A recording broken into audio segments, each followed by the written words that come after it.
Greetings. I'm reporting from the eclipse portal. You can find this anytime, anywhere.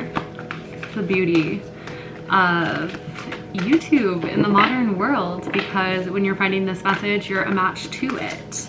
But hello from the August 27th lunar eclipse in Pisces. It's just the energy I'm reporting from. So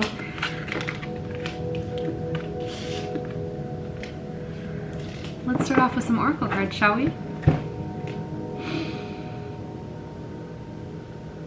Okay, there's something about your presence that is extremely healing to this earth.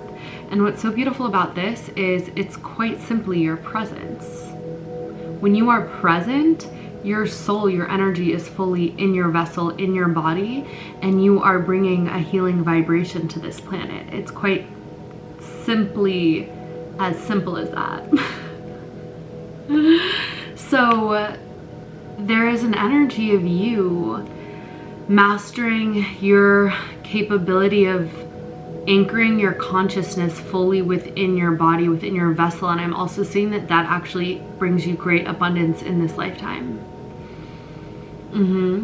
And 49 here adds up to 13, which is a very magical, mystical, also divine feminine and occult number. It's a very potent energy. It's kind of the power that was so powerful that they had to hide it. You know, it's the sign of Ophiuchus, the 13th zodiac sign, that got kicked out of the zodiac because it really represents the kind of powers that we did not want the general public to have awareness of or access to. And it seems somewhat silly. It's just a zodiac sign, you know, why shouldn't people know about this constellation? But when there's an archetypal energy that is available for the collective's consciousness to tap into, it changes the collective consciousness. And also to know that those are aspects one has within themselves. Just because we have the entire cosmos within us, we all have all of the archetypal energies of the constellations within us. There's a reason the 13th is hidden away. And then 13 also adds up to 4, which is stability, foundations, power. It's the energy of the Emperor card in the tarot. So there's something about your presence, your energy, like you hold this power that has tried to be hidden for a long time. And it's within your presence. And that's why it cannot be vanquished in this day and age, because there is nothing illegal about you being present, but it's that powerful that I'm sure some forces wish it could be. So you coming into the full recognition of your own power is important at this point in time. Not 5 years from now, not 10 years from now, right now. Right now. Boom, it's on. Because it's truly a healing vibration to this earth. And I'm seeing it's healing because it brings up the frequency. And it might have even in the past, or even now a little bit, been uncomfortable. I feel like now it's more pleasurable, but in the past it might have been uncomfortable for you to have been so present, because especially if you had any sort of beliefs or ideas that were based in illusion, fear, lack, limitation, that had kind of been downloaded into your vessel, that you had accepted as true out of not knowing any better, than when your powerful soul energy, your consciousness, your full consciousness is anchored in your vessel, it's like bumping up, your light is bumping up against all of those distortions. So it could feel, you could feel resistance, discomfort, incongruency to the max. And so maybe in the past you are somebody who even had coping mechanisms, anything that could keep you from having to be present, because that incongruency was so strong, until eventually you started to discover how to start shedding those layers. And you have, you're so clear and pure and true. And so now being so present, I feel like is actually ecstatic for you. It's pleasurable. You get to enjoy. I'm also hearing that Abraham Hicks, the energy of like, as long as you feel good, everything is gonna unfold for you. You start with feeling good. You don't change things and have your feeling good rely on some sort of external circumstance. I really feel like you have such a direct connection. And by that, I just mean feeling good is easily accessible for you at this point in time. And that is a powerful skill to have mastered, because it actually is what should be so natural, but you really have to return to that natural way of being by weeding your way through kind of on your own through everything that we've been programmed to experience, because we're generally programmed to feel so bad, even in the most subtle ways, because even the things that are shown to or like promoted as things that make you feel good, they're things that make you feel bad in the long run. Obvious freaking psyop if you really take a look at it, you know what I mean? So you're somebody who has figured out what makes your soul feel good, what makes your body feel good long term, what makes your everything about you feel good long term. And you know, there's a cool concept in the Kundalini yoga teachings that we're all part human, animal, angel. And I feel like you know how to make your human feel good long term. You know how to make your animal feel good long term. You know how to make your angel feel good long term. Like all parts of you, you have not been fooled by the instant gratification cycle that leads to ultimate destruction and the absolute fear of having to be present, because then you have to face the repercussions of what all of that instant gratification, all of like the toll that is taken on you. You kind of like reverse engineered that process and created such a pure, potent vessel that you enjoy the pure presence. And so now it's for you to know that this is your superpower. That as you do this, you're fulfilling your part in healing the earth. And I think you're somebody also who ever since you were a child, look at this angel giving this child a message, a mission. I feel like you've always known some way, somehow you were here to do something. And maybe you knew this because when you were younger, you know, you hit a point where you were kind of like unsatisfied by maybe things around you that most people were satisfied by, and maybe you didn't quite know why yet, but it's because you felt this task that you were past, but you also didn't quite remember the moment the angel came down and gave it to you. But now you're full on remembering. Now you're full on anchoring in that powerful, powerful presence, that powerful energy. And honestly, you're probably somebody who people sense this power off of you. It is palpable even to the less subtly sensitive, especially the more that you own it, you embody it.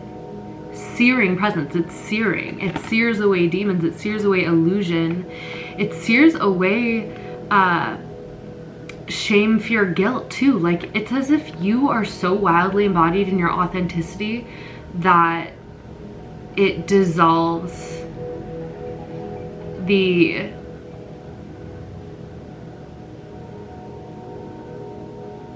lie and the illusion, the belief that there is truly fruit in wearing a gajillion masks, because you're rocking it and you're successful and you're doing great and you're happy and you're healthy. I feel like you're probably one of those people where, you know how it's so rare, or in the past at least, perhaps it had been so rare to come across somebody that you really admire their energy, you really admire the way they hold themselves, you really are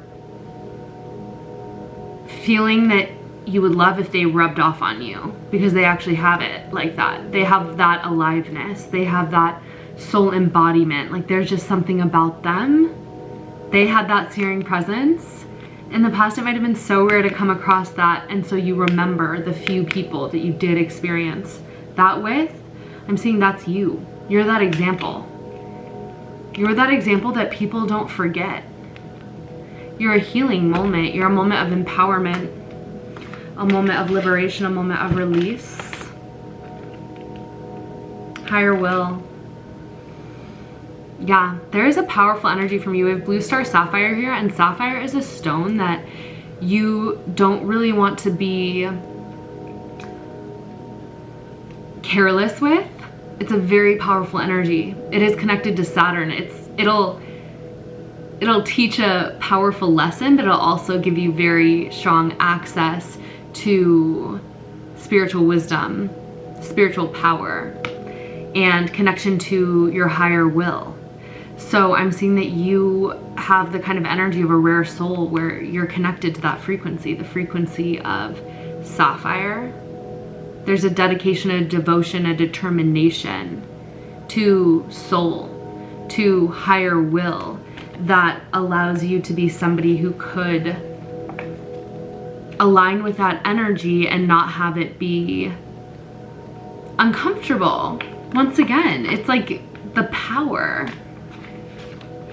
But that power, which might feel uncomfortable to others, feels so good to you because you have purified mind, body, and soul.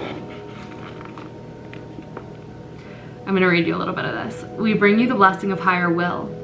This is Ascended Master El Moira and Blue Star Sapphire. There's a great plan of divine love unfolding throughout the universe, and the fulfillment of your divine destiny is included.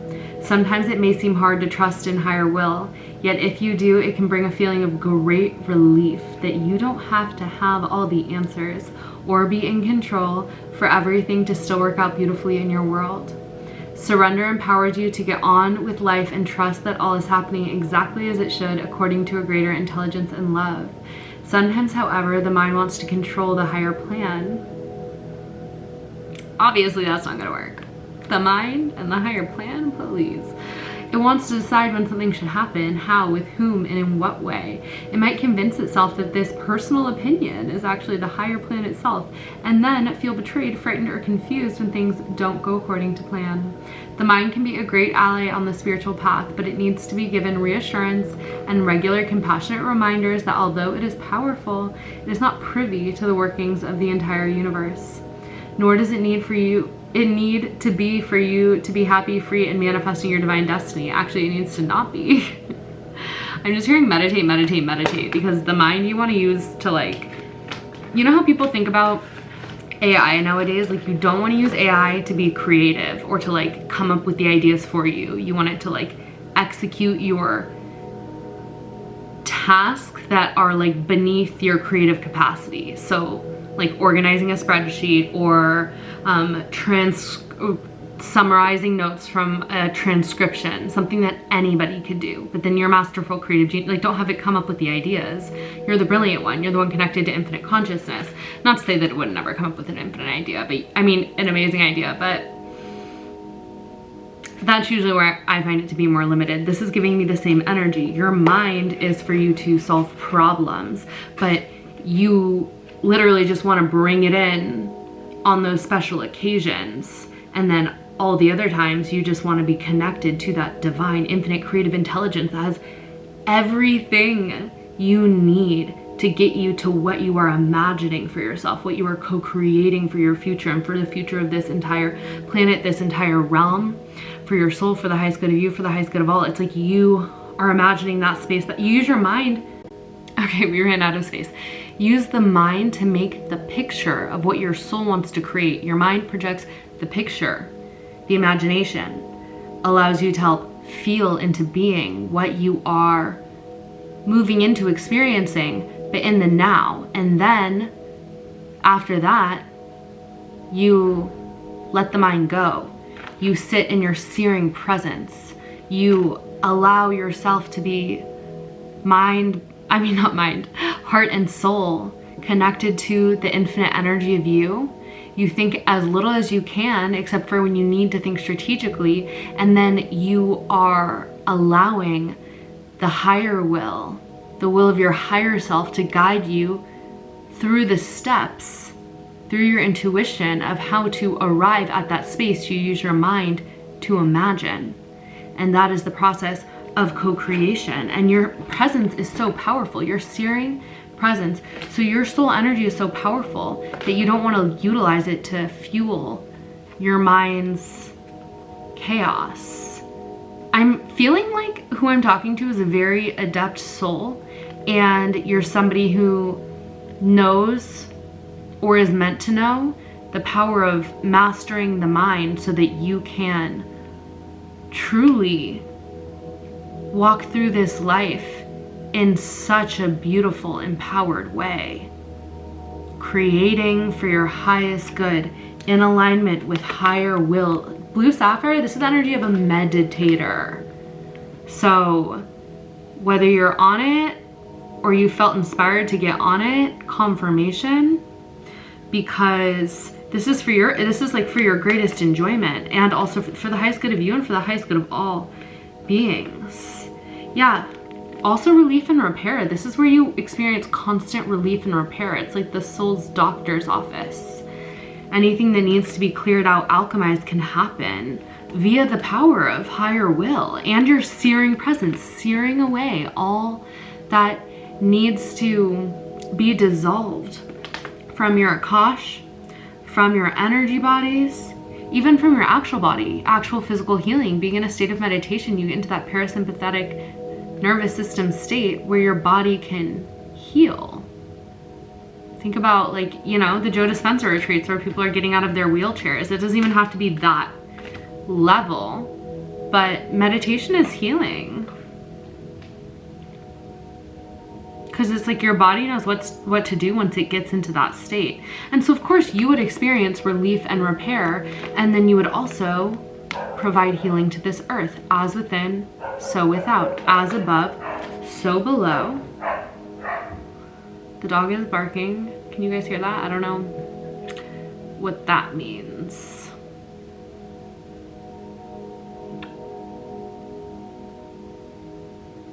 I mean, it is making me think about when you meditate, and it's always like, no matter what sound is going on, let it bring you back, like, more deeply into focus. No matter what's going on, you can be in that state of peace, which is kind of what I was saying before about the Abraham Hicks thing. You feeling good, make that the cause, not something else being the cause of you feeling good. Yeah, be the cause, not the effect. That's the level that you're playing at. I know you pick up what I'm putting down. Okay, I think there was one more line. This oracle comes to you now because the mysterious workings of higher will are at work in your life. Mysterious workings are at work in your life. Work, work, work. And you will find peace and even awe as you relax your mind and choose trust now. There you have it, folks. I love this for you. I love this for us. Powerful. Okay, love you so much. Many, many, many blessings to thee. If you would like to connect further, all my links are in the description below. I always have personal readings, or at times I have personal readings, and also a course on how to read like I do. So, God is willing, I'll catch you on the next one.